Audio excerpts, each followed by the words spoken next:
from the Benzinga Cannabis Capital Conference. I'm going to stumble on that all day. This is Elevate Your Grind. I am your host, Todd Rosales. It is lovely to be here.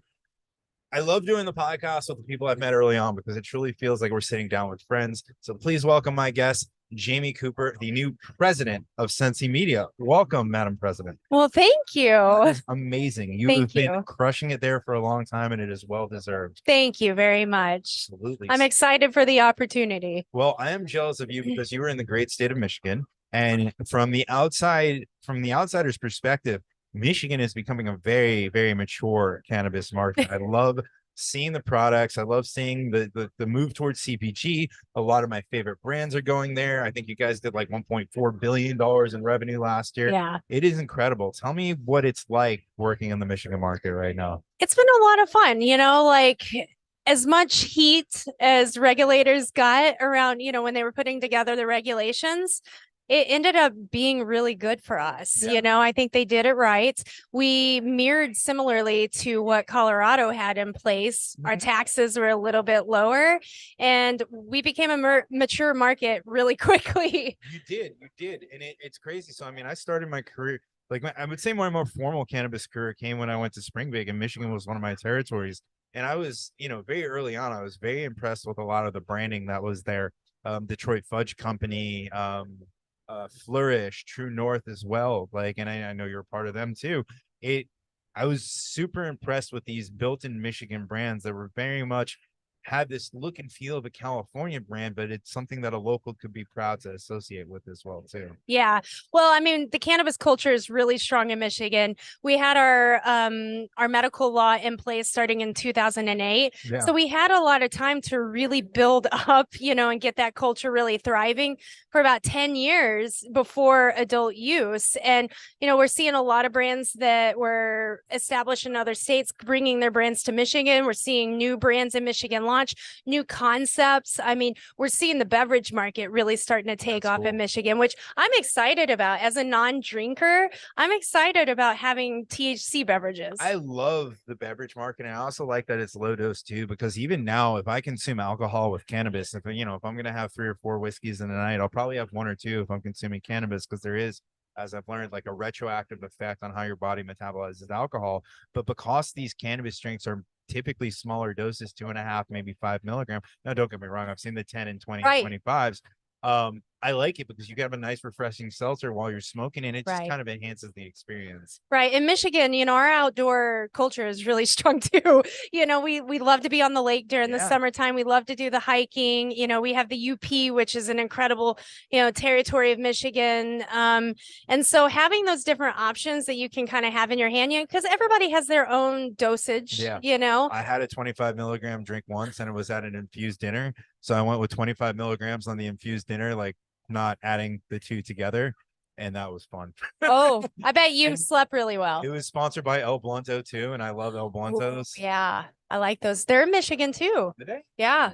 I'm jealous. Yeah, I've only had them like once or twice, but yeah, I've seen them around. So that's my biggest, and we'll get back on track here, but we're talking about weed products, and that's probably one of our favorite things to talk about. The normal pre-roll is weird because it gets a lot of hate, but when you have a mature market and you have these cigar style pre-rolls, I love those more than anything else, because they smoke. It's not only just the experience of the cannabis now it's the experience of the smoke. Yeah. So you get to sit down, you kind of, let's be honest, if you and I after this, we're like, hey, let's go smoke a joint, we're going to stand out back like a couple of dock workers, smoke it real quick, and then get back to business. You hand me an El Blunto, I'm not smoking that till the end of the night, where I can lean back in my chair and sit and smoke it. Yeah. I love seeing that across the market. Are you guys getting into the infused stuff in Michigan too? Oh, absolutely. We're seeing a lot of infused pre-rolls hitting the market. Donut style. Those are my favorite. Yeah, mine too. I mean, it's really growing quickly. The rosin game is getting really strong too. The operators are realizing that those 2 products are selling really well. In fact, it's hard to keep them on the shelves. So there's a huge opportunity there, because we started with that kind of rookie market, people kind of learning what they like. They become connoisseurs eventually, and then they want the flavor. They want those specialty products. Well, it's crazy to me with things like any kind of rosin, especially the more and more you go towards natural and the natural extraction methods, the more and more that you get the casual users of it to adopt it, right? I was very much not like a dab person, if you will. But once I started seeing ice water hash and hash rosin and things of that nature, and then especially the donuts, I got a lot more into it. And I love buying hash rosin, rolling it out, and making my own donuts now, Yeah. especially in the markets that don't have it. So it's Yeah. amazing to me that the more and more that we go towards this natural approach to just getting what you can out of the plant without using too many other things, it gets wider adoption. And you wouldn't think that. Right. It really does. I mean, people want that natural. Like True North, we are in the process of transitioning to a pectin gummy. I mean, we were using a gelatin gummy, Okay. and now we're moving on to that gluten-free, vegan-free option, you know, and that creates more opportunity for us as a brand as well. Very cool. I need someone to make gummies or edibles that don't taste good, because that's the problem. It's like all of a sudden you eat one, it's like, oh, it's pretty good. And I don't Well, like in it. True No problem. North, we're heavy hitters. It's 50 milligrams a piece. So, and I eat one every night before bed. That sounds like a great way to take a flight. Oh, it's right. Very cool. So you're working with True North, and then you're also opening up a dispensary, correct? I am. I'm a partner in a store in Grand Haven, Michigan. Okay. And so it's been about a 5-year process. Yeah. Went through the first round of approval, and then we found out that our property was on wetlands.